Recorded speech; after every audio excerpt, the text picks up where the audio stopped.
अचानक वहाँ एक सांप आता है और राजू को डंक मार देता है। अरे ये क्या, मेरे पैर में अचानक बहुत तेज जलन हो रही है, बहुत दर्द कर रहा है, लगता है कोई कीड़ा काट लिया। रुको राजू, तुम बैठो, मैं तुम्हारा पैर देखता हूँ। दिखाओ क्या हुआ। सुभाष नीचे देखता है और घबरा जाता है। अरे नहीं, ये तो सांप के काटने का निशान है। और वो देखो, उधर झाड़ियों में एक काला कोबरा भी रेंगते हुए जा रहा है। ये तो बहुत खतरनाक सांप है। अब एक पल भी देर नहीं करनी चाहिए, तुम्हें तुरंत घर ले चलना होगा, वरना जहर पूरे शरीर में फैल जाएगा और फिर कुछ नहीं किया जा सकेगा। राजू कुछ कह पाता, इससे पहले ही वह बेहोश होकर कीचड़ में गिर जाता है।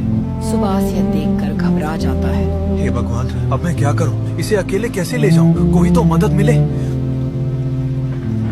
सुभाष इधर उधर देखता है और दूर से हरिया आता दिखता है। हरिया जल्दी आओ, देखो राजू को कोबरा ने काट लिया है और वो बेहोश हो गया है। अगर हमने इसे जल्दी घर नहीं पहुंचाया तो इसकी जान चली जाएगी। अरे राम राम, इतना भयानक जहर, जल्दी उठा इसे सुभाष, हम दोनों मिलकर इसे इसके घर ले चलते हैं, नहीं तो कुछ अनहोनी हो जाएगी। दोनों मिलकर राजू को उठाते हैं और उसके घर की ओर भागते हैं। बारिश अभी रुकने का नाम नहीं ले रही थी। राधिका दौड़ती हुई बाहर आती है और पति की हालत देखकर चीख पड़ती है। हे भगवान, ये क्या हो गया राजू जी को? ये इस तरह आंखें बंद किए हुए क्यों पड़े हैं? कुछ बोल क्यों नहीं रहे? राधिका, राजू को कोबरा सांप ने काट लिया है। हम जैसे ही खेत से लौट रहे थे, वो गिर पड़ा और बेहोश हो गया। हमें तुरंत किसी वैद्य को बुलाना होगा। सांप ने काट लिया? अरे भगवान, मैंने सुबह ही इन्हें मना किया था कि इतनी बारिश में बाहर मत जाइए, खेत में कुछ भी हो सकता है, लेकिन ये कभी मेरी सुनते ही नहीं है। राधिका रोती हुई दौड़ती है।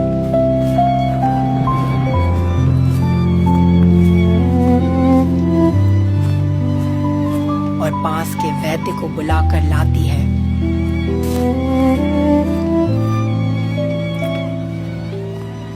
वैद्य राजू का निरीक्षण करता है। हालात काफी गंभीर है, जहर शरीर के हिस्से तक पहुंच चुका है, लेकिन घबराओ मत, मैं अपने पास की सबसे तेज असर वाली जड़ी बूटियों से इसका इलाज करता हूँ। वैद्य जी, जल्दी करिए ना, मेरे पति को कुछ हो तो नहीं जाएगा? मेरा मन बहुत घबरा रहा है, आपका हाथ जोड़ रही हूँ, जरा जल्दी मेरे पति को सही करो। मैंने इसका कुछ जहर निकाल दिया है, लेकिन ये कोबरा बहुत विषैला होता है, बाकी जहर को रोकना मेरे बस की बात नहीं है। नहीं वैद्य जी, आप ऐसा मत कहिए, मेरे पति को कुछ नहीं होगा, आप कुछ कीजिए ना। देखो राधिका, इसके इलाज में बहुत खर्चा आएगा, क्योंकि इसे जो जड़ी बूटी देनी होगी वो आम नहीं है, ये बहुत दुर्लभ और महंगी होती है। अगर तुम चाहो कि इसका बचने का थोड़ा भी चांस हो तो तुम्हें उसे दुर्लभ जड़ी बूटी की 3 खुराक देनी होगी, और हर खुराक की कीमत है 5 चांदी के सिक्के, यानी कुल मिलाकर तुम्हें 15 चांदी के सिक्के देने होंगे, तभी मैं वो जड़ी बूटी मंगा पाऊंगा और इसका इलाज शुरू कर पाऊंगा।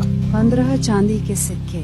लेकिन वैद्य जी, मेरे पास तो एक भी चांदी का सिक्का नहीं है, मैं इतने पैसे कहाँ से लाऊंगी? कम से कम मेरे बच्चे का तो मुंह देख लीजिए, मेरे बच्चे के सिर से उसके पिता का साया हट जाएगा, आप कुछ कीजिए ना। मुझे माफ करना बेटी, लेकिन अगर तुम्हें अपने पति को बचाना है तो किसी भी तरह पैसे का इंतजाम करना ही होगा। इतना कहकर वैद्य चला जाता है। राधिका आंसू पोंछती है और दृढ़ता से बोलती है, अब मैं हाथ पर हाथ रखकर बैठ नहीं सकती, मुझे पैसों का इंतजाम करना ही होगा, चाहे जैसे भी करना पड़े। वह भागते हुए गांव के जमींदार के घर पहुंचती है।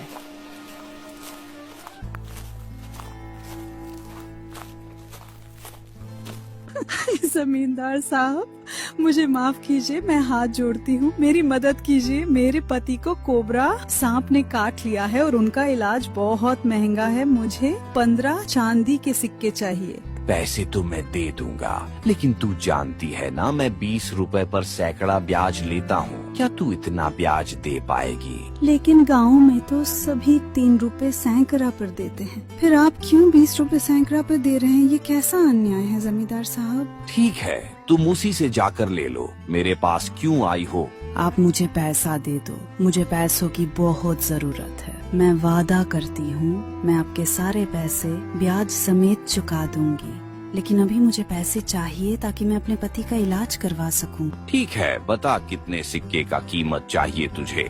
15 चांदी के सिक्के साहब। अरे इतना पैसा तो मैं तुझे नहीं दूंगा। तू भाग गई तो फिर मैं क्या करूंगा? तू तो गरीब है ना, तेरे पास गिरवी रखने को भी कुछ नहीं है।